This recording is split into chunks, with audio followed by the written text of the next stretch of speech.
Good evening, everyone. Thank you for coming tonight, and welcome to the book forum by Center for Public Finance here at the Baker Institute. So before we begin, I'd like to give you a little bit of the structure of the program. So for the first 45 minutes, Dr. Jensen is going to share with us about his presentation. And after his presentation, we will leave some time for our audience to ask questions. And let me introduce the speaker right now. Dr. Nathan Jensen is a professor in the Department of Government at the University of Texas in Austin. His research and teaching primarily focus on government economic development strategies, state and local economic development, business-government relations, political risk in emerging markets, trade policy, and institutional economics. Professor Jensen is really no stranger to the media. His interviews and comments always appear in many different media outlets, such as New York Times, NPR, Washington Post, USA Today, and many local media outlets. So before he joined UT Austin, Professor Jensen was faculty at George Washington University and also Washington University in St. Louis. He received his PhD in political science from Yale University. Today, Professor Jensen is going to discuss with us his book, Incentive to Pander, co-authored with Professor Malesky from Duke University. This discussion is very timely because we have a major tax incentive is going to expire at the end of this year. It's called Chapter 313 in the Texas Tax Code. So Professor Jensen today is going to share with us his research in this area as well. So without further ado, please join me in welcome Dr. Jensen.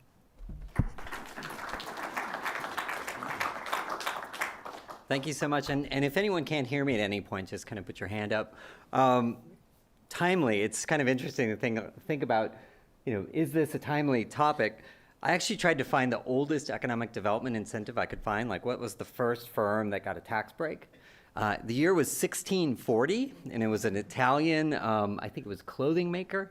The oldest in the United States was 1778.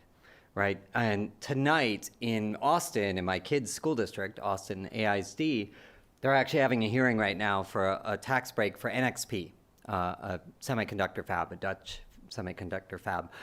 So in some sense, it's timeless, we could say, that its economic development policy is timeless. But there are a couple nodes right now, and I think important one is that there's a program, Chapter 313, that has expired. We're seeing applications for a program that's expired until January 1st. And January 1st, this program is done, but I think 400 companies have rushed in applications for these tax breaks. So the next legislative session, we're going to actually be talking about whether or not it's going to be renewed, changed, or discontinued. But also, to be honest, NXP, which is, in my kids' school district today, if they're authorized for this tax break, even if the program ends, this tax break will be for 10 years in the future. And a few companies actually grandfathered in. Samsung put in a fab for 2040.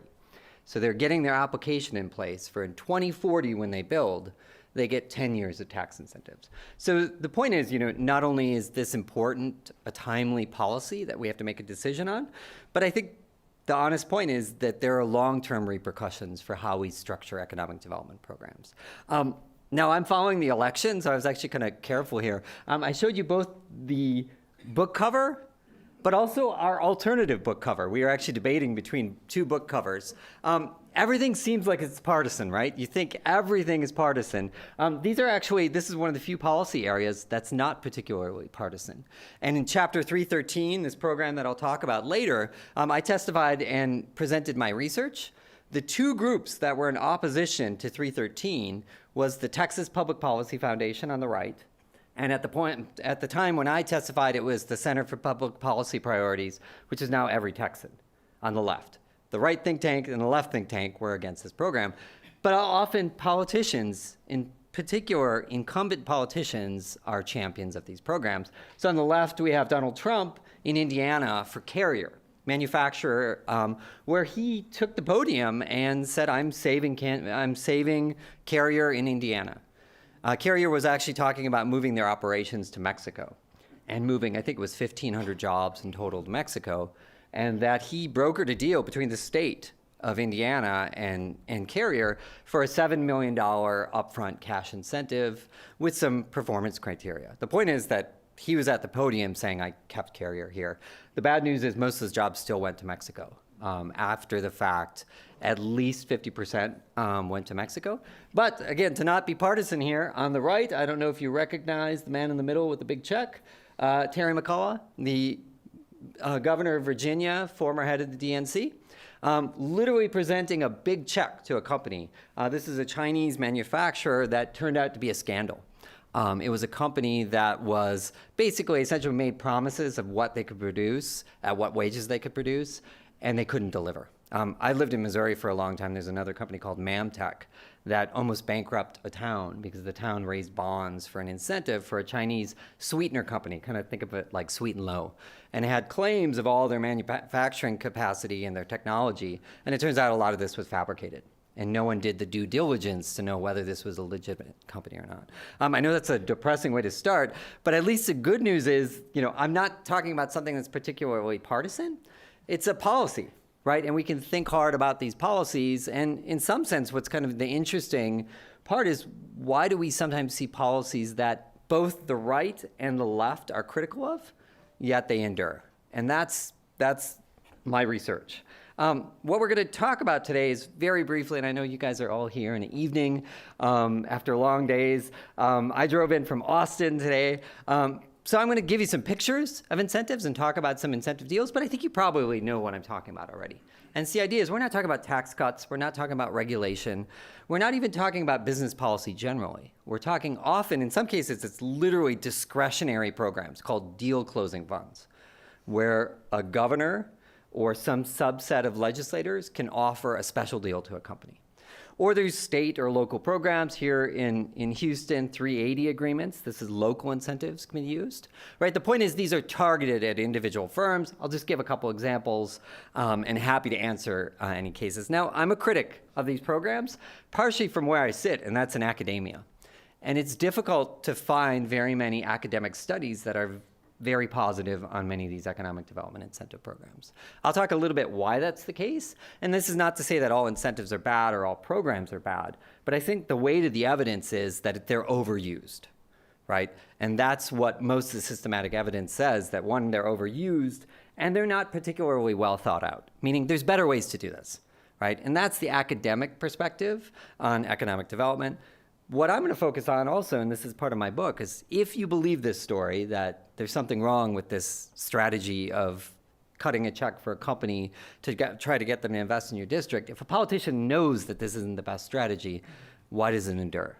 Right? What is the politics behind this? And maybe there's something a little surprising. I'm going to try to move through this stuff pretty quickly because we're in Texas. We've got a lot of stuff on the legislative session. I'm going to talk about the Texas Enterprise Fund, which is our deal closing fund. It is literally a fund where the governor, lieutenant governor, and the Speaker of the House can come together and negotiate a deal with a company. Now, these deals are generally, it's not an open negotiation. Generally, they kind of map onto job creation, meaning we have this special fund, but the governor, and again, two other politicians can make decisions which companies get it or not, and what are the exact conditions. I'm going to talk about this program a little bit, and then I'm going to talk about Chapter 313, which is our incentive program that incentivizes capital-intensive manufacturing, and it's done through our school system. So these are tax breaks on school funding. But it's a very particular program, a very odd and complex program. So I'll try to talk about it a little bit and then leave as much time for Q&A. But again, I'll try to give you some stories, at least, to give you some background. Okay, so here we are, a couple pictures.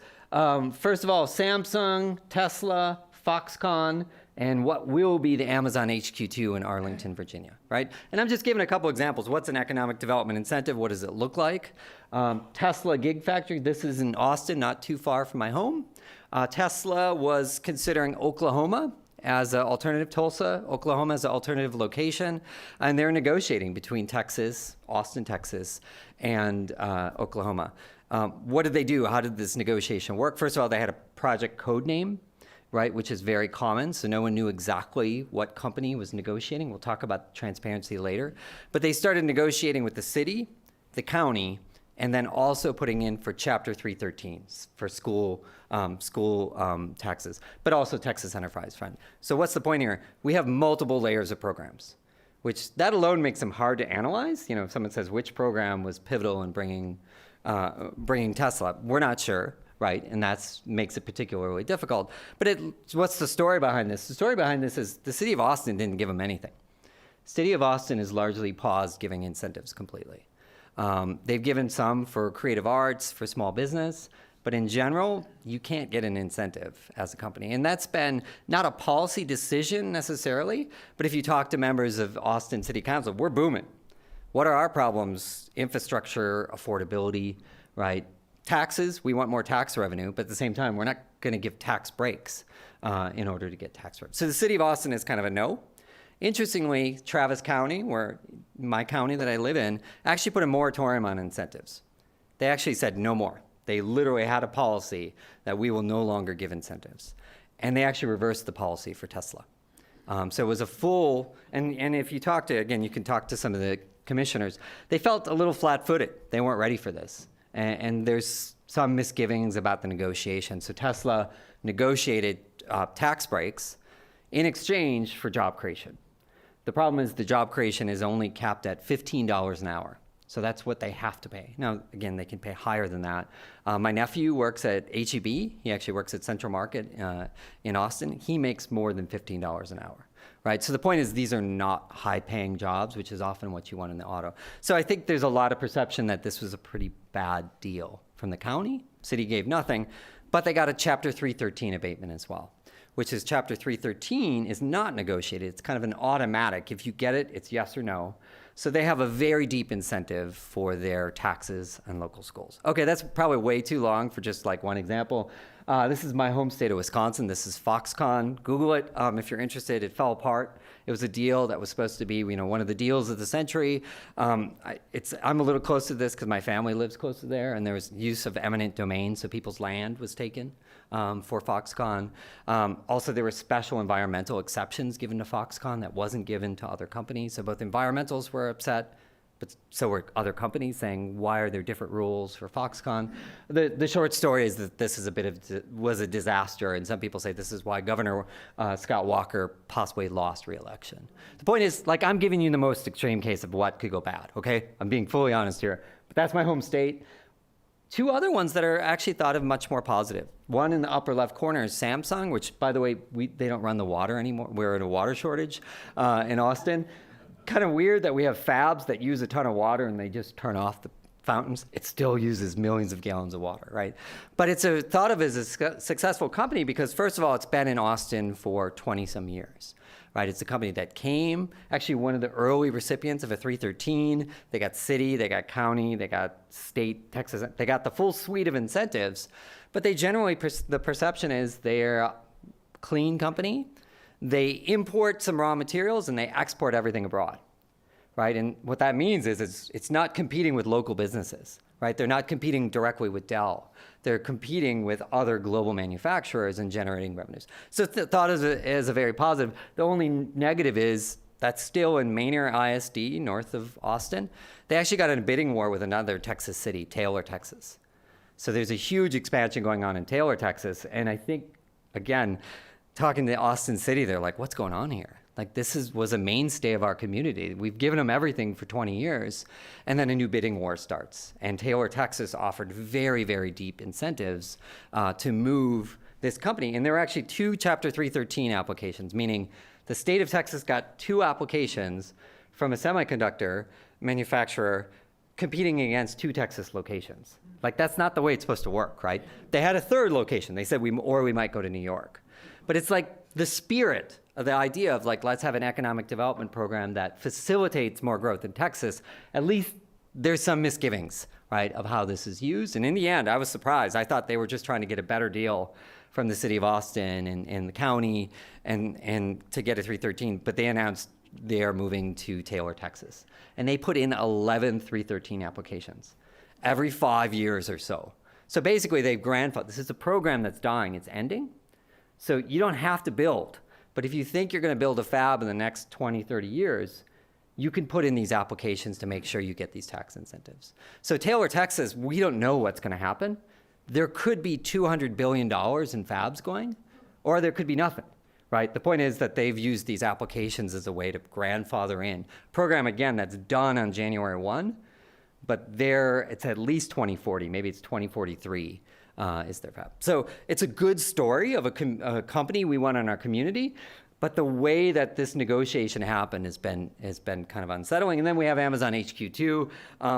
That's a rendering. There was just a story yesterday about some misgivings, again, about, there was such a major competition for Amazon HQ2. Houston threw in, Austin threw in. I lived in St. Louis. They threw in. Almost every city in the United States and a number of large cities in Canada threw in to try to attract Amazon HQ2. What's the negative of this? Well, the good news is, actually Virginia won with a relatively small incentive offer. The bad news is you had every community fighting each other over something that was going to come to the United States anyways, right? So we could talk about that more, but I want to jump into what is my research. But before we do that, I just want to give you the super quick survey of the economics of economic development incentives. And maybe on the surface, it seems obvious. Well, there's a company, right, that's considering coming to your location, but your taxes are too high, or the power's too expensive, or the water is too expensive. Can you just on the margins negotiate and give them just a slightly better deal and get them to come? It's better that you get something and give them a little bit of a discount than to get nothing. So that's the common story. Most of the academic literature on incentives says that's really not how it works. Most companies, first of all, you're playing a poker game. The company knows where they're going to really decide to go, but the government official doesn't.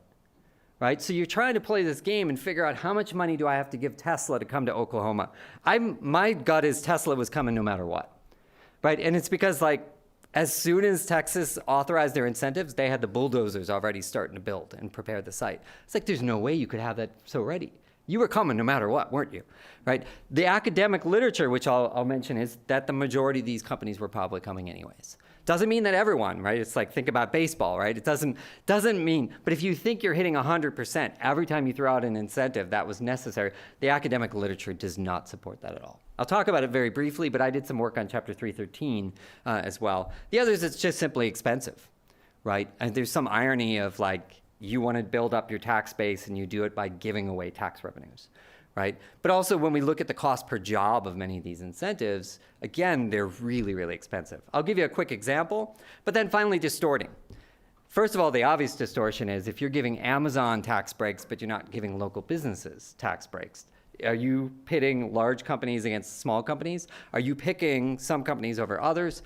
Most of the data on economic development incentives is they go to largely mega deals.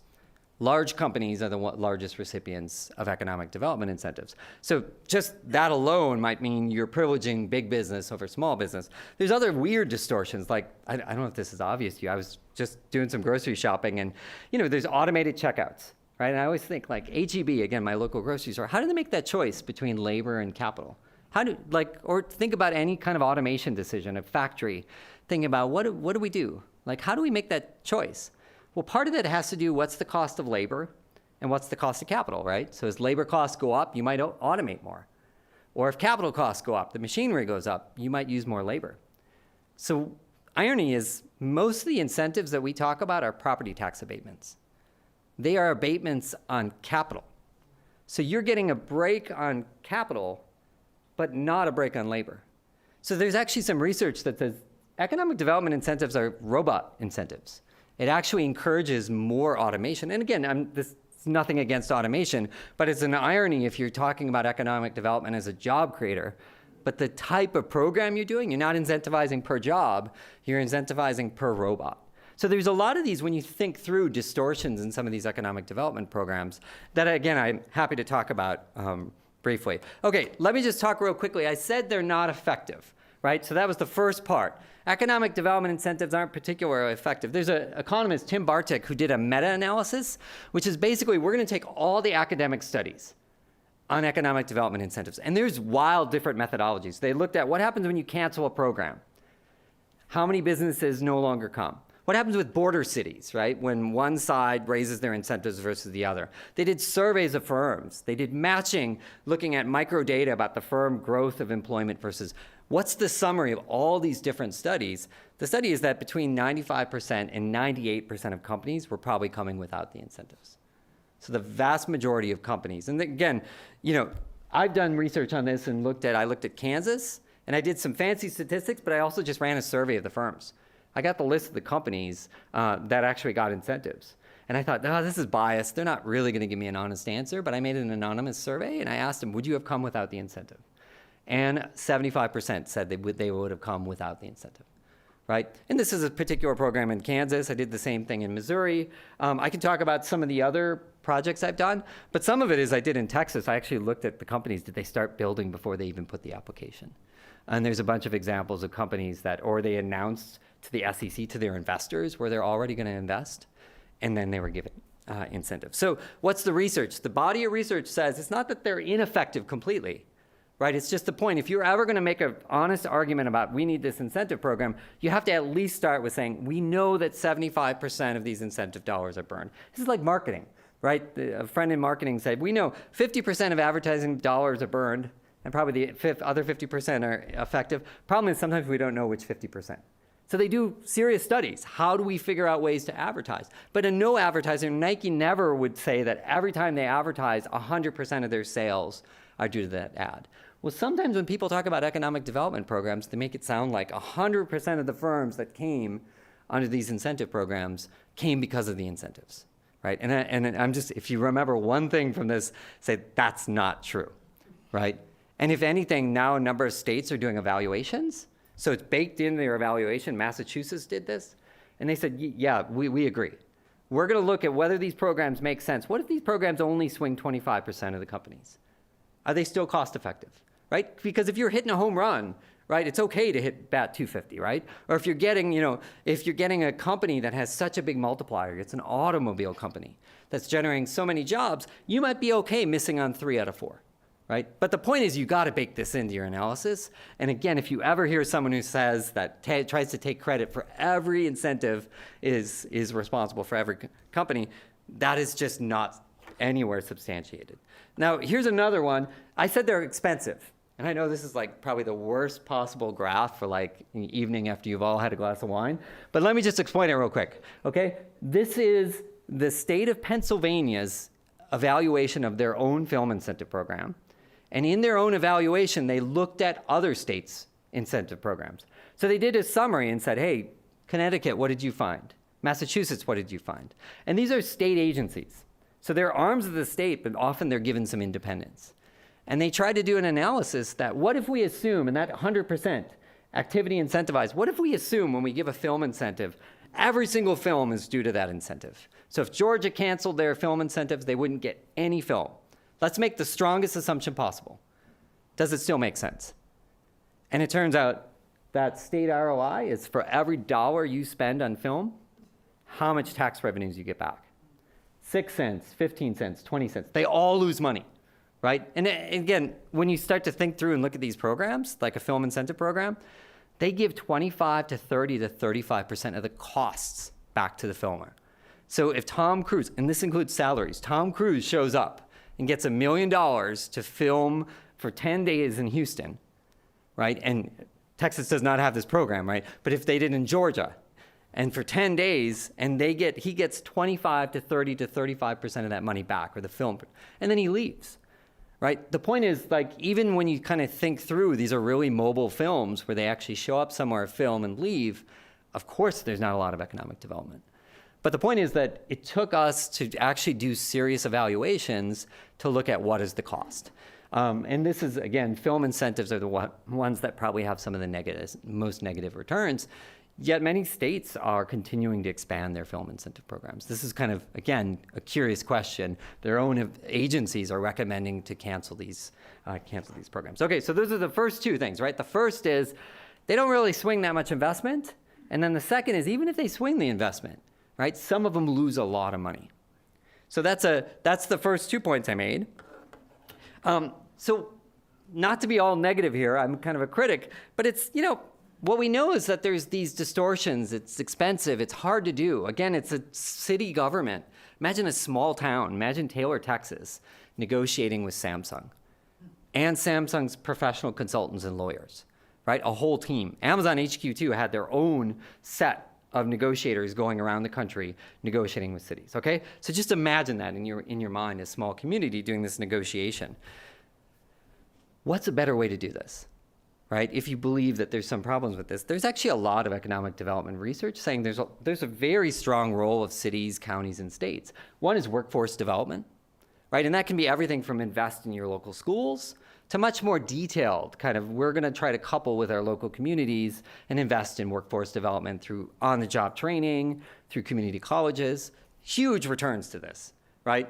The other is business services, even bigger, right? And that sounds like super boring, but it turns out when there are changes in healthcare laws, it's really hard for your local physical therapist to figure out billing, right? And to learn that, they have to hire someone or they have to go to trainings. What if the state or the city has someone to come in and help them, coach them? Turns out exporting is really, really hard. So you have a Texas company that makes something really, really fantastic. And they say, we want to start selling to Ireland and maybe Mexico. How do we do it? What are the trade laws? What if we want to sell to China, right? What are the trade laws? We do some technology. How do we make sure that there's not export control problems? Turns out one of the biggest returns is the state to actually coach companies and how to become an exporter. And here's the good news. Once you show them how to be an exporter, you don't have to go back. It's kind of a one-off. And there's a lot of research that that's the big barrier to go from a fully domestic company to exporting. So these are the things that have huge returns. Focus on small business. Again, if there's one simple thing you could remember, if you pivoted your economic development programs from big business to small business, most of the research suggests the small businesses are much more likely to be responsive, right? Most of these big businesses are not capital constrained. They have money, right? They have the ability to make decisions where they invest, but the smaller businesses. And then the final one I'll jump in the very bottom, correcting market failures, meaning there's some barrier in the market, whether it's information. There's been some work on, this is microfinance in the developing world, the idea that women who have really great ideas and could start their own business don't have access to finance. So you find discrimination in financial market. That's exactly the sort of way, but you have to identify that market failure. It's not that we just want more of this kind of business. You want to identify exactly what is the problem in your community that you're trying to correct for. Okay, so that's like the positive, right? What we could do. The big question, though, is if you buy my original story, you just saw those film incentives. These are all public. There are hearings about these film incentives. And imagine you're a legislator sitting there and they say, yeah, our film program loses about 95 cents per dollar, and we recommend you cancel it. Right? This is what a lot of the evaluations have looked like on film incentives, but actually a lot of state economic development incentives had very similar evaluations, saying this is not well targeted, this is problematic. These evaluations have been pretty consistently negative. Why do the politicians continue? And I think some of the common stories are, one, it could be some sort of corruption or collusion. It could be about campaign finance. It could be about the power of real estate. There's a lot of these kind of mechanisms, and I'm not disputing any of those, right? We actually know of cases of corruption. We know about campaign contributions. But what's interesting to me, and maybe this is where I'm different, is the problem isn't that. The problem in some sense is you, right? The problem is that voters seem to reward politicians that do this. Right? And that's what I'm going to talk about very briefly. And the idea is, again, what's your mental picture of a company coming to Texas or coming to Ohio or Indiana? It's a ribbon cutting ceremony. That's the standard. Anytime there is, and actually if you get an incentive from the Texas Enterprise Fund, you actually in the contract are not allowed to talk about the incentive until you're authorized to. So meaning your intel when you get an incentive. It's done at a ribbon cutting ceremony. And it's done at a governor's. And this is not about Texas. It's almost every state does the same thing. So there's an announcement about the program. But the announcement isn't just, we brought this company. They actually talk about the incentive. They almost always talk about the incentive and the company will almost always thank the governor and the local politician. And sometimes they're of different parties, right? And thank them and says, thank you so much. Without this support, we could not have come to Austin or we could not have come to Houston.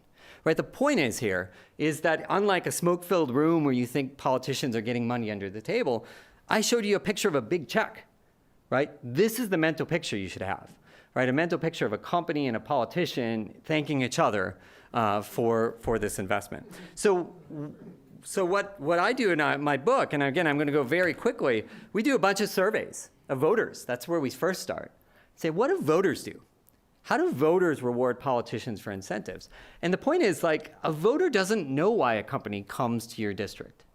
A voter finds it hard to identify what are the factors, or a lot of the factors that really matter, like access to a port, great airport. Like, I mean, think about Houston, okay? 2 fantastic airports, access to ports, you have medical center, you have technology, you have a diverse workforce, you have higher ed institutions. I mean, it is a gold mine here, right, for a city in terms of economic development, right? So much opportunity. But a company comes, right, and if a company comes to, and a politician wants to take credit for it, you can't take credit for the 2 airports. You can't take credit for the diverse and well-educated workforce, right? The point is, and this is in political science, politicians often want some clarity of responsibility. They want a lever that they can pull, that they can show their voters. I'm the one who brought this. Again, go back to the carrier example, right, of Donald Trump at the podium. I am cutting this deal and bringing this company here. Now, maybe I'm overstating this a little bit, but our survey research of voters says it works. So that if a company comes to a city without any incentive, the politician gets some credit. But if the politician gives a big check to the company, we actually find a much bigger amount of credit for the politician. And then conversely, if the company doesn't come, if you lose, Micron was considering going to Texas and they went to New York. Our research says it's a great way to avoid blame as well.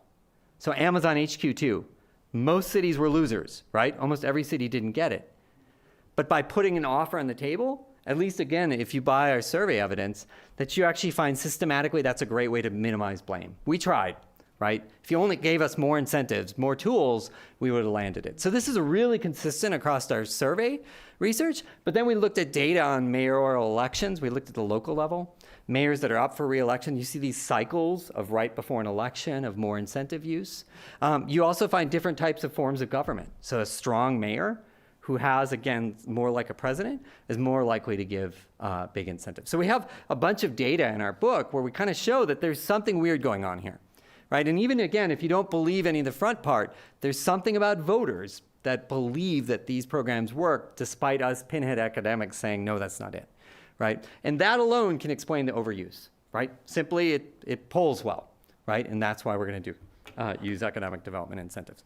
Okay, so what's the bad news? Or maybe this has all been bad news. First of all, the redundancy, that many of these incentives are given to companies that were coming anyways. Right? It's kind of like going in a Walmart parking lot and throwing up $1,000, right? You can claim that increased sales $1,000, maybe, right? But most of the literature says very few of these jobs are generated by these programs. There's some variation. And again, I'm happy to talk about when programs are better. Programs are really bad when they're already funding expansions. So companies that are already here expanding, literature says that's much closer to like 95%. You're burning dollars. Like if you're going to put money at a big company, go for a corporate headquarters. Go for a company that's actually mobile, right? Small business.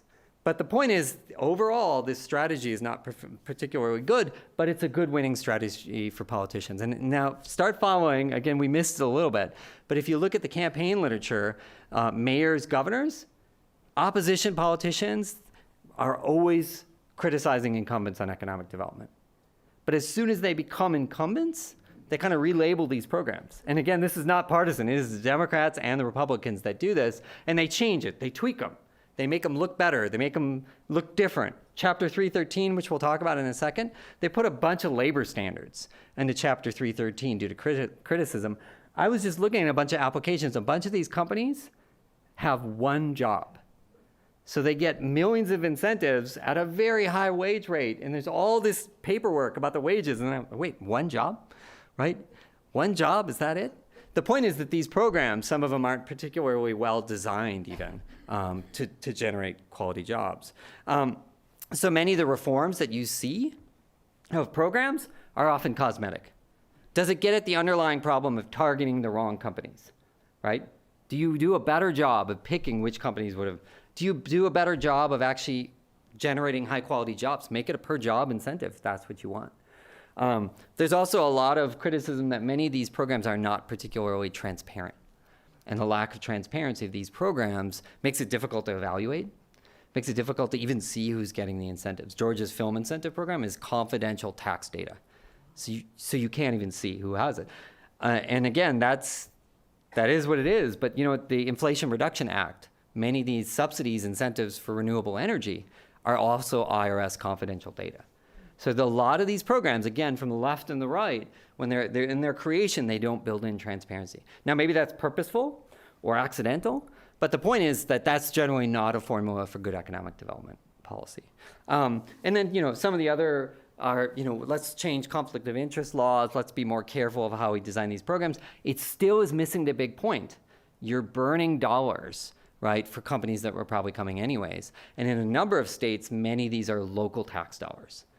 These are property taxes, so usually the biggest loser across most states are school districts, right? So again, you're burning kids' money for companies if you don't target well for companies that were coming anyways. Okay, so we're gonna jump into Texas here. So I'm gonna jump past this. The good news is that there's better evaluation, and there's some good news that actually voters, when you start to, you know, you talk about billions of dollars, most voters, I don't know what the thing, actually Austin just had a bond for our school district. I was like, that seems like a really big number.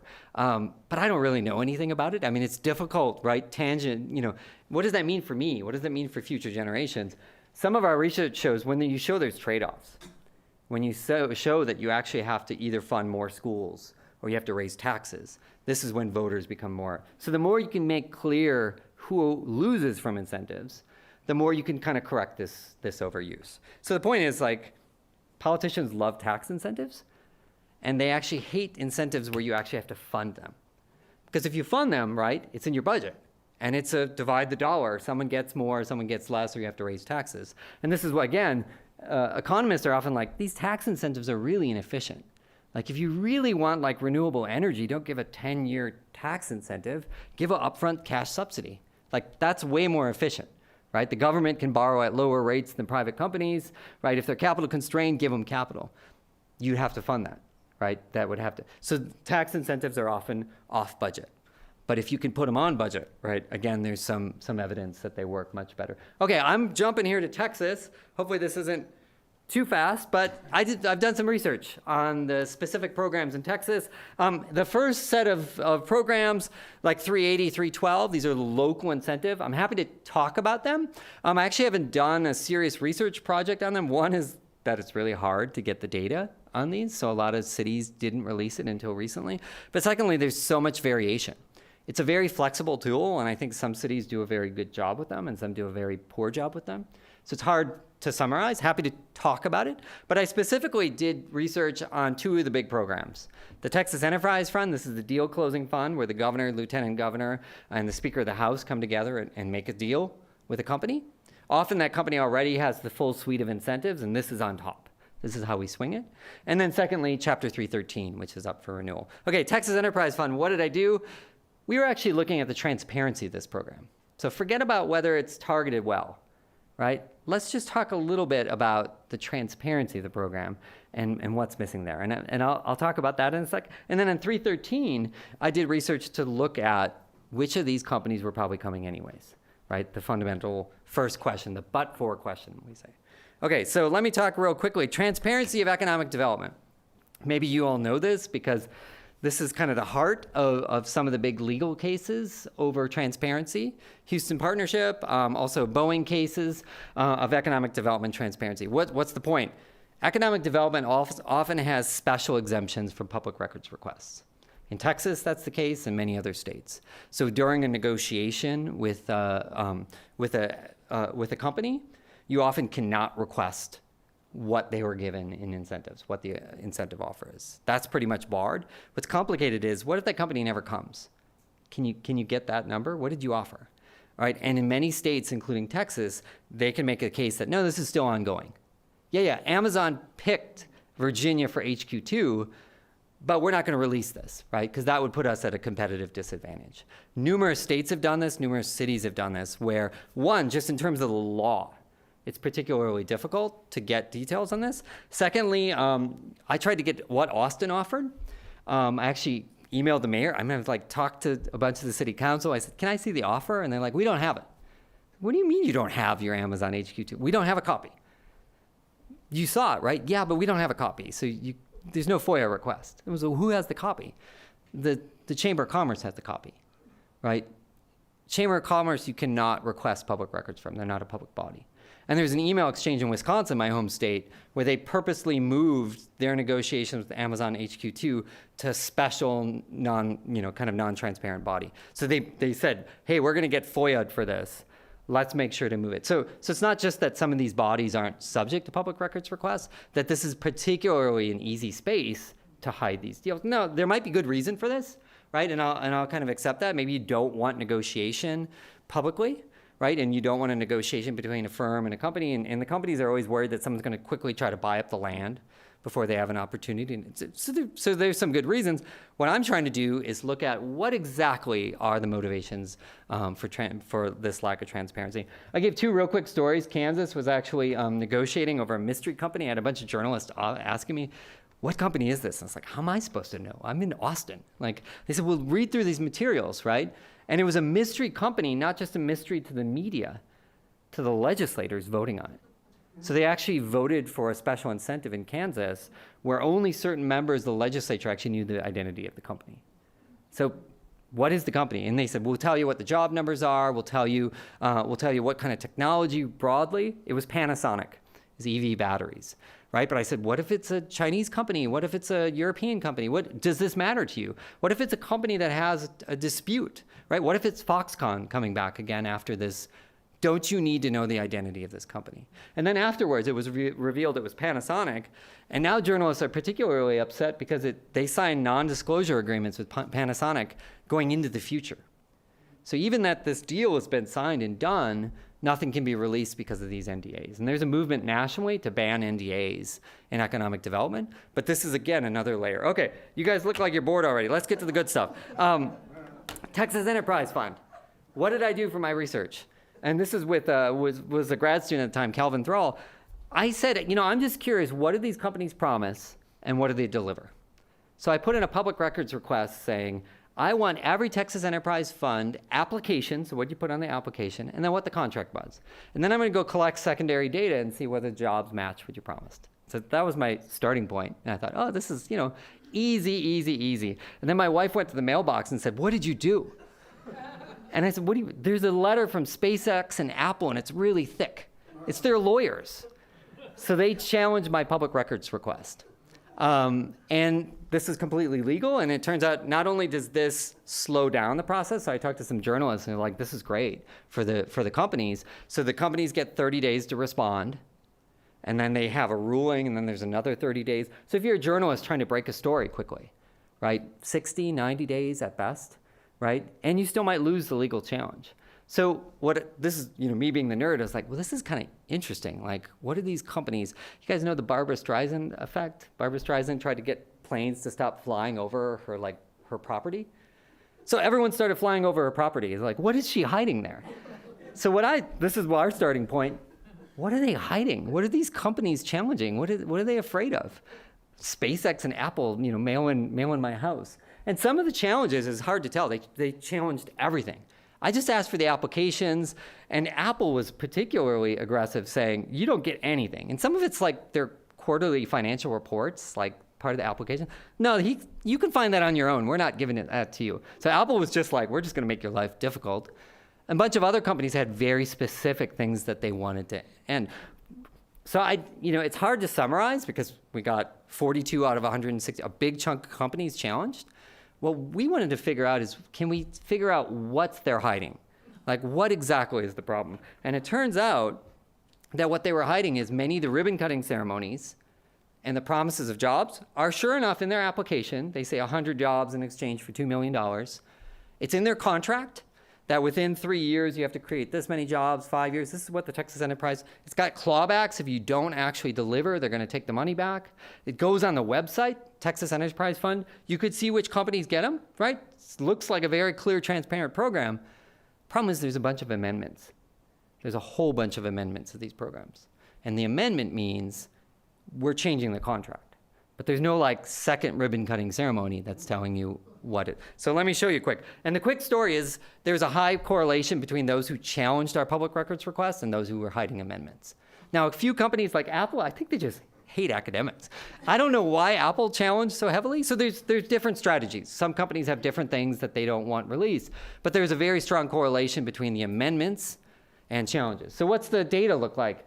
Here are the companies in our database, and the first list are what's technical. So in some cases, there was something very particular about their technology that they didn't want released.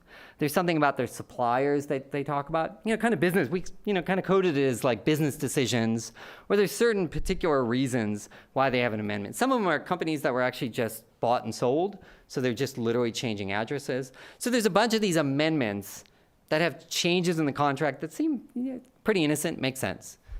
But there's a whole bunch of them that are lowering the job requirements.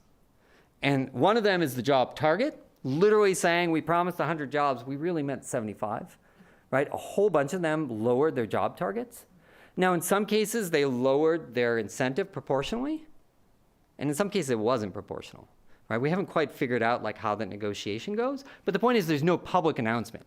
These companies are not shamed for promising 1,000 jobs and delivering 500. There's just this quiet negotiation. So that's changing the job numbers. The other is changing the job schedule, giving the company more time. And there are a bunch of companies that keep getting extensions. It's like some of my undergrads every now and then. Like, can I have another 2 weeks, right? Can I have another 2 weeks? A bunch of them on December 31st, the day before when they're supposed to deliver the job numbers, and they're going to show up in the Texas Enterprise Fund website as not in compliance and with a clawback, they changed the contract. So we see a bunch of amended contracts literally the day before. And then we get a bunch of expanded position definition. That's like a polite way of saying they're kind of like changing what a job is. Like literally changing what is a job. In some cases, they say, we're a company and we have 1,000 employees in Texas, and we're going to add another 500, right? That's what it said in the original contract. And then in the expanded one, they're like, actually, no, we didn't really have 1,000 here. We only had 500 here. So that means at the end, we only have to deliver 1,000 jobs total in our company. So they're recounting old jobs. Some of them, they're changing which locations. We know we got an incentive to come to Houston, but can we also count Austin jobs in this? Comerica Bank was a pretty wild one. I just can't believe they even let this one go. Often there's a job requirement in terms of the wages. So a company will say, we'll generate 100 jobs at an average of $50,000. Average, this is what's important, right? It's the mean. So what did Comerica Bank do? Clearly they were paying very low wages, right? So you could imagine like they've got a bunch of tellers at $45,000 and a bunch of tellers at $55,000, and on average that's $50,000. They added their CEO's salary and a bunch of their executive salary. It's in the contract, right? I've got the receipts, I'll email it to you guys. In the contract, and again, I have no idea why they did that, if they were just below or that was a convenient way to make sure. But the point is, you change the rules in the middle of the game, and there was no change publicly. There's no announcement about these amendment or changes. So that's our research. Again, what is the problem with the lack of transparency? It can be at the front end. We don't know which companies are getting it, but often who is monitoring these companies? It's often the same politicians that gave the incentive. And nobody wants a failure. Scott Walker probably lost his job in Wisconsin because of a failure. So there's this incentive to make it work for companies, and the lack of transparency makes it that it's not public. Now, there's some states that actually do this publicly. They have amendments publicly, and they have to vote on it, and sometimes they get voted down. But in Texas, this was a completely private negotiation. And again, our sense is this is why the companies challenged us, right? That they didn't want this, and it's bad PR, right, is essentially what it is. In the end, it's not so much money that, they're going to net another $1 million or $2 million, but it's a bad look, right, when you promise a lot of, and for a politician, again, it's a bad look. So this is our work on the Texas Enterprise Fund. It's not saying whether the fund is good or bad, but we're just showing the problem when you don't have transparency in a program. A lot of programs are like this. Okay, the hard one, Chapter 313. And I don't know how I'm doing on time here. It's a complicated program, and we have this story in economic development. Complication is a feature, not a bug in economic development. The harder it is to figure out, it's like your taxes, right? Why are these taxes so complicated? TurboTax likes it that way, right? why is economic development so complicated? Now, some is, you're doing incentives and it interacts with the school finance system, right? There's reasons structurally why they can be complicated. But the other is, one, it's really hard to see what the costs are. And NXP in my district in Austin, there was this debate. Well, I don't know, we're giving you a tax break for NXP. Where are the costs? Who's losing? Are we taking from other kids in other parts of Texas? This comes out of school finance. Like, who are the losers? And the story is, there's no real loser, right? It's a complicated program, blah, blah, blah. The point is, this is exactly what my research shows. These are the programs that are hardest to defeat when you can't even estimate the cost. The other is that when there are tax abatements, journalists ask me, what's the incentive? I was like, I don't know. It depends how big the project is. They say they're going to build a $5 billion project. If it's 6, the incentive is bigger than that. If it's 7, it's bigger than that. It's uncapped, right? And there's no limit, right? So it's basically you're just giving incentives out without any sense of what the cost is. Okay, so this is a complicated program, but maybe a good starting point is, why is it so complicated? And the quick story is, in many states, the biggest critics of economic development are local schools. Kansas City, Missouri, and Kansas City, Kansas, working hard to stop tax abatements, and it's the school system. Cleveland has got a big blow up right now. The schools are losing about $25 million per year in abatements that they're not giving. They're passive abatements. So economic developers. There's a big blow up in Louisiana over abatements to oil and gas companies from the schools. Louisiana changed their rules to allow school districts to say no. And the school district said no to ExxonMobil. And they're like, oh, we got to change these rules, right?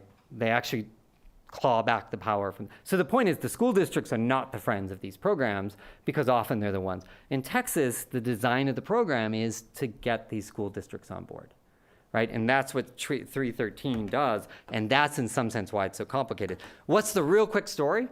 2001, 313 was created, and it was then Boeing and Intel chose not to invest in Texas.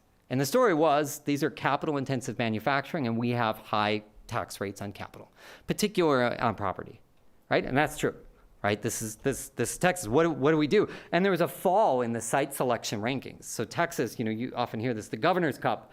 Texas is number 1. We actually had a fall in 2001. And we lost a bunch of deals. Turns out the state Senate, there's some great researcher in the state Senate who dug into this, and turned out it was a typo. They accidentally ranked Texas down too far. We were still number 1, but it was a program that had a typo. So there was no real crisis in economic development in Texas, but there are 2 high-profile deals that we lost. So that was the motivation behind it, right? The idea is capital-intensive manufacturing. So the really complicated part is, what do you do with the school districts? How do you get a school district to sign on? You could just give them no power. This is Cleveland, and you take the money from them. But you got to be careful, right? Because they're going to protest, and you're going to get politicians to protest. Is there some other way to design this? And the design, in simplest terms, is that a school district gives a tax abatement, and the state backfills them for it. That's the simple structure. So all of a sudden, the school district that's giving the abatement is like, it's actually not my money, right?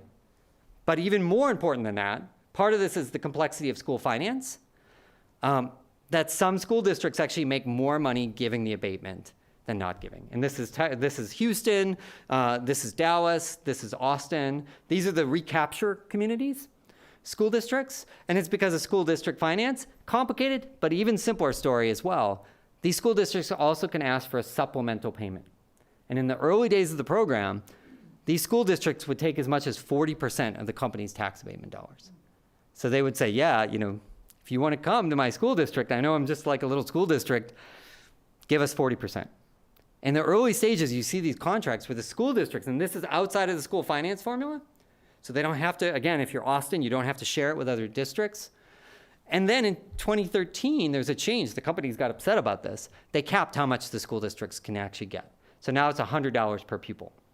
So almost every 313 now comes where a school district is voting on a tax. NXP in my home district, I talked to the politicians, the school district folks, and they asked me, what's the deal? Should we vote yes or no? And I was like, well, what do you mean exactly?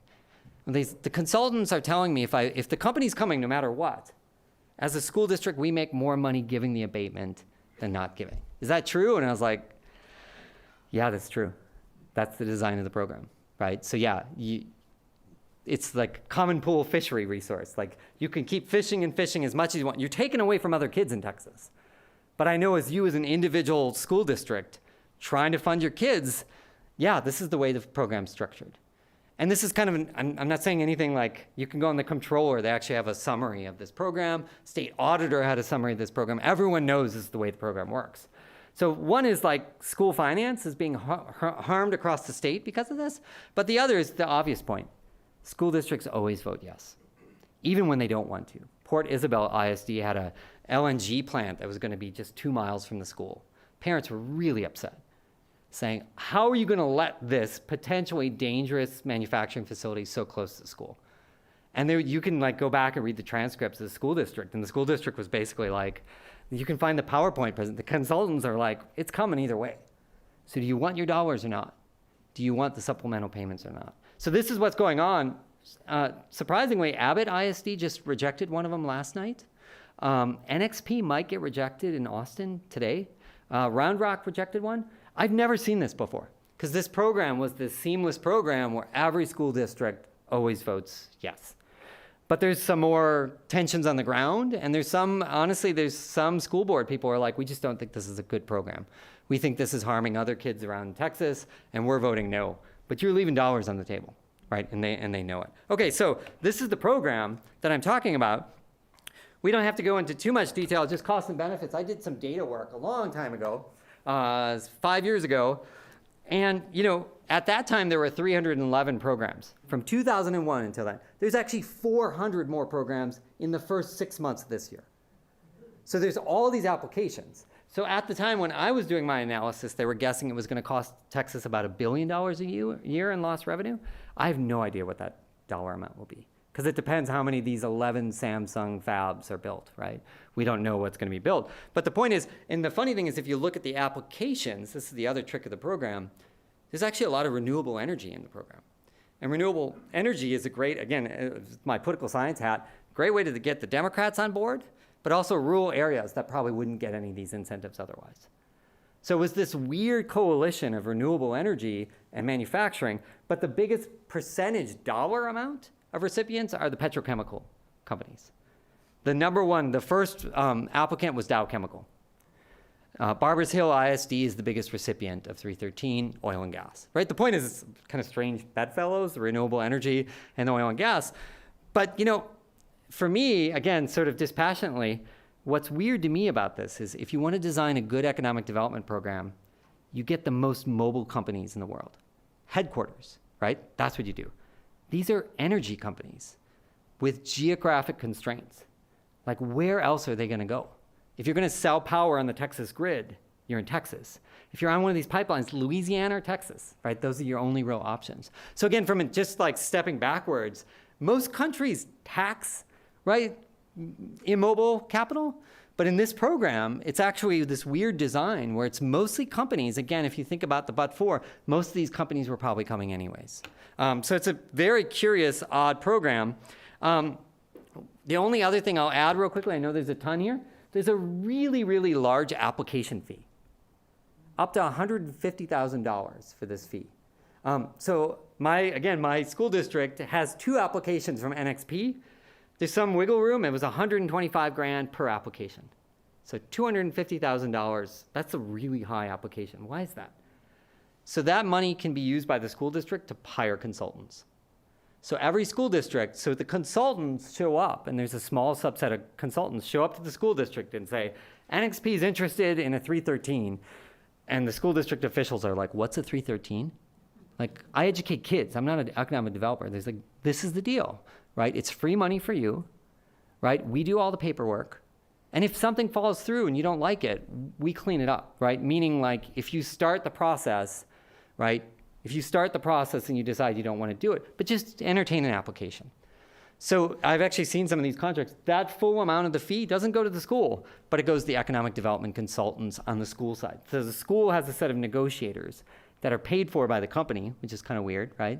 And then they negotiate between companies, and the companies have a set of negotiators. It's like this, I don't know, it's like a weird movie where the same set of negotiators for the school districts, so actually NXP and then Samsung and then they're the same across the table. There's a negotiator for the school district and there's a negotiator for the company. And they do this over and over and over again. And all these, turns out who lobbies for these programs? These consultants really love these programs, right? And this is the other thing I think that's important to know about economic development, that there's this other industry around it that particularly has vested interests. I don't know if I'm going way too long here. Way too long? Way too long, okay. Yeah, so maybe can I say two quick things? Quick example. You don't buy anything I said here, okay? So just like, what is this guy full of? The number one application that I found in chapter 313 was Dow Chemical. And Dow Chemical was the first applicant, and they have, this is like from their application, and they have a footnote. And their very first project actually said, we've actually started building already. We didn't know this program was around. So the very first program, I found a whole bunch of these in the early days. The other most glaring one, and I swear I'm done at this, is a wind project that was built for 3 years. Totally done. And they found out the original developer went through this 313 process, and I don't know what happened, their lawyers quit or something. They never fully filed it. So someone bought the project and said, wait a minute, so this is still good? Can we still get this? And you have to, on the application, say, yes, we'll move somewhere else. We're competing with another. They just literally just hand scratched out the years and got their incentive. What's the point? The simple point here is this is an open secret that some of these programs, at least these glaring examples of economic development. Sorry I've taken so long here. It's an exciting topic for me, and I'm happy to answer any questions.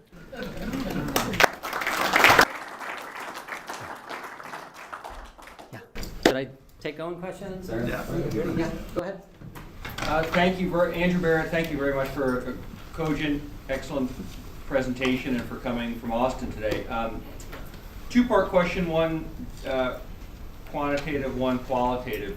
Quantitative, do you have a sense of Austin city budget or tax revenue, Taylor City, Houston, whatever, or if we're talking about waste here, employee design programs or fiscal waste, what percentage this is? Is it 20% of the budget? Is it 0.2% of the budget? Second part is, what would you prefer politicians do to, couple ideas to incent economic development if it's not these employee design programs? Yeah, great question. So people struggle to even get an aggregate number in the United States, like how much in incentives are given in a year. And these estimates are between 50 billion and 150 billion. And part of this is a lack of transparency. I think the honest answer is for most communities, it's a pretty small percentage of their budget, but it falls disproportionately on schools. So there's been some new data work saying some of the schools in particular is probably the right way to think about it. So that it can be deep, but it's really uneven. So there's some schools that are really harmed by these, and there's some schools that aren't touched. I don't know if that's a useful answer. So what's a better way to do it? Someone asked me, like, what would be a better program? Like, if you just like had to do just the cheapest, like, what's a better 313? One is just half the years instead of 10 years, 5 years, right? These are ways to solve this problem. But the other is transparency. Or the other is to, honestly, there's actually just a study that one of the very few economic development studies that I've seen that came out really positive is a California incentive program. California competes. And why does it work? And I asked the author who did this, and I was like, I just don't see very many of these positive ones. What happened? Like, what did they do? And he's like, they have a really good staff that actually does a lot of research and tries to vet. They are professionals, and their job is to figure out whether the company announced already, to figure out whether or not the company's lying. They've talked to and to think about what's the probability that an incentive would shape. I don't know how they did this so well, but it is a clear, striking example where you have professional economic developers focusing. The bad news is New Jersey just had a scandal. And New Jersey requires you to get an offer from somewhere else to get an incentive. And it turns out they all picked the same office building in New York. So they had like a fake. And there were jokes, this is a whistleblower, there were jokes in the Economic Development Agency that actually they's like, oh, that's that address again. There they are again. And what's the point here? New Jersey is a self-funded economic development agency. The more incentives they get out, the bigger their budget gets. There's a bunch of these programs. So there's structural changes. Have an independent auditor or evaluator at these programs making these decisions rather than politicians or bureaucrats, honestly, that it's their incentive to say yes. Good questions. Yeah. Yeah. I wonder if in the analysis of the cost of the program, Yeah. if you're able to do any work to determine what follow-on industries come. In other words, highly capital-intensive manufacturing that then brings suppliers, so there are actually many more jobs that are generated. You can't just look at the direct jobs. That's the first question. The second one is I think the Brookings Institute did an analysis on foreign direct investment, and that if a foreign company enters, in your headquarter analysis establishes through acquisition and a company here, and is incentivized for that it's much more likely that the foreign company will also center their research and development at that facility. And obviously, research and development jobs are much higher paying, much better for the community. I wonder if you've distinguished some of your analysis as to foreign direct investment. Yeah, so these are great questions. I mean, the big question is kind of the spillovers, right? So you attract a single company, and auto is a great example that has pretty deep suppliers. The hard part is usually these contracts don't specify whether you have to use local suppliers, what is the relationship with suppliers. All we know is that there are certain industries that seem to have much higher spillovers. Automobile is a good example, although some of the new EV manufacturers have much shorter supply chains. So that calculus changes a little bit. In terms of foreign direct investment, there's actually some research that, again, it's probably more efficient giving incentives to FDI because they're more mobile, right? So that alone. But again, it varies a lot by the industry. And I know that's like probably not a very satisfying, but often this is one of the problems in these evaluations. They don't get the data. So ideally, when you do one of these, you say, confidentiality, will you give us your full set of suppliers so we can map this out? The other dirty secret is the suppliers often get incentives as well. So there's not just a job multiplier, there can be an incentive multiplier. On quality of jobs for foreign direct investment, research and development, other things like that? Yeah, so FDI tends to pay a premium. So foreign direct investment tends to pay a premium over local firms. That's both in the US and globally. So that's a particularly positive one. Headquarters don't always, right? And that's actually a much different, like Walmart has a whole series of suppliers around them and designers, and other corporate headquarters don't have too much. So it's actually pretty hard to generalize. R&D is always great, but sometimes the R&D employees actually are transplants. So again, the question is, are you trying to generate local jobs, or are you okay with jobs coming in? So that's, again, not very satisfying, but usually they don't track where the employees came from. But if you had to guess, like it's a better hit, R&D, foreign direct investment than expansion of a domestic firm. Yeah, way in the back. Yeah. One of the incentives to give incentives is basically job creation. In one of your slides, you indicated that it costs about $1.5 million to create one job. Was that a generic number or specific to a particular project? Can you Yeah. talk more about that? So there's two parts of that. One is that was from chapter 313, and that's even assuming all the companies were coming because of 313. 313 is particularly, these are capital intensive investment. So that's the number. It varies a lot. There's some studies that have found the average closer to 200,000 per job. But again, that's difficult. And the question is often the quality of the jobs. What is the wages? And that's often like one of the stories, again, maybe going back, incentivize high wage jobs or incentivize jobs that may not be particularly high wage, but you push up their wages. So like the Tesla paying 17 or 15, that's not what you want. You want to push them up to higher wages in exchange for property tax abatements. The other real quick story is many of these programs don't even have goals. So a lot of the programs don't have job creation. Some of them want actually taxation. Their actual goal is the tax base. And a lot of the state evaluations are like, there's no clear goal here, right? So if your goal is job creation, put it in the program, evaluate whether it works or not, and design it in a way, right? Again, so you could have a per job incentive for high quality jobs. And that's much more effective than a tax abatement like 313. It's a good question. Yeah. What percentage of companies that apply for these actually get them? So what percentage of 313? Almost 100%. Only a couple rejections. Number of companies that Texas Enterprise Fund, here's the hard part. You're usually coached through your application. So it's not like applying to grad school or something where you send an application out. You actually have a conversation. So it's difficult to know whether there's real rejections or not. But in 313, I mean, it's almost shocking if you hear one that doesn't get it, because it's kind of, again, it's an automatic. So the details, it varies. You know, 313, all you have to say is it's a determining factor in your decision. Like everything's a determining factor in your decision, right? Is that the way it is in most states? Some states, it has to be the determining factor, and the CEO has to sign on it. But how do you prove that or disprove that? So there's different ways in which, but a lot of states, to be honest, haven't figured out how do you know whether it's really pivotal or not. And most states don't have a clear way to do that.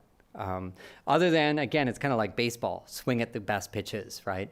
So the idea is that maybe it shouldn't be each program. It's like, what are the class of companies that we want to attract and we think are mobile?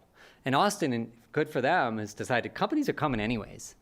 So let's just do nothing. Let's sit back. And honestly, that sounds like terrible and lazy. That's a great strategy, right? But it's a hard one for a politician to do, right? Where voters say, what are you doing next? What are you doing next? Now think about a community that's struggling to attract any investment, right? You can't do that, right? And often tax abatements are what they're, the first strategy. But often that's also not going to make you into an effective location, right? So that's a very negative way to say, like, most states don't know. The only thing they can do is at the program level, do some analysis and whether or not it looks like they're effective. Yeah, sorry.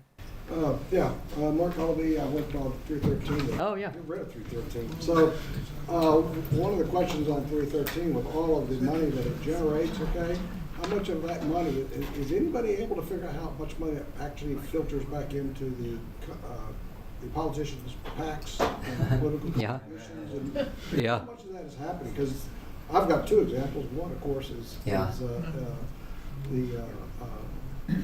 Casey up there with gave the $1 million donation. So. I mean, this is particularly hard because, one, there's direct campaign contributions, there's dark money, but also, at least from what I've seen, it's often governors' associations. So if you're a company that's active in multiple states, you give to the Republican and Democratic governor associations.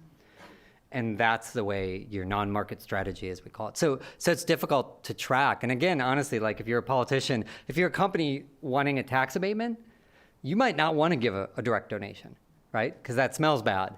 But there's a lot of the other hard part is these are big multinational corporations that are probably giving to politics anyways. So it's hard to sort this out, to be honest. There's a little bit more evidence at the local level. A little company that wants a favor starts giving to a mayoral race, and you don't have to give that much money, right? These aren't expensive races. But it's a great question, but it's something I think people have struggled on in particular. Is anybody looking at, because Barbers Hill and Goose Creek account for 35% of all the 313s abated up to now, up to this past year when they expired, and they got, like you said, they got 400 applications this year alone.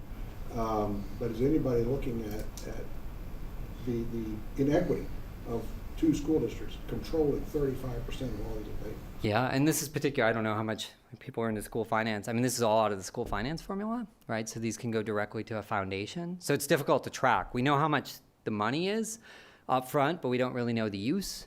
Some schools seem to have used it very well. Others built sports stadiums, right? It's hard to tell. Barbers Hill is an interesting one. So one of the, I think either number one or number two recipient, their superintendent moonlights as an economic developer. He started his own company, and I said they're these same negotiators between the company and the school districts. He doesn't negotiate for his own school district. That would be a conflict of interest.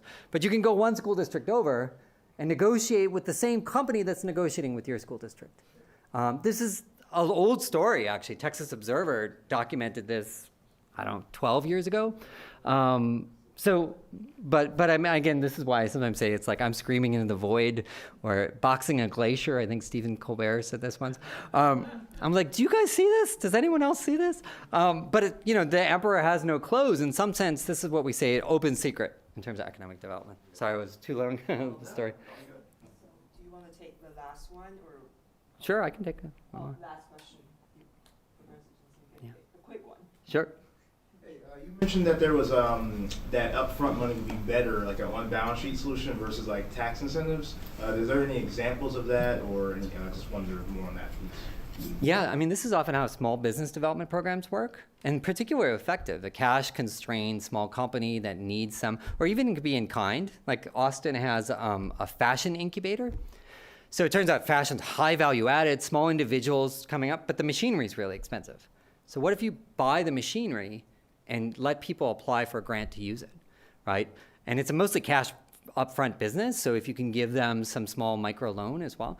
There are a bunch of examples, but often they're for small business. Yeah, it's a great question. So we're out of time. Thank you so much. Thank you so much. Have a good evening, and we look forward to seeing you. Bob, good to see you. You doing all right? All right.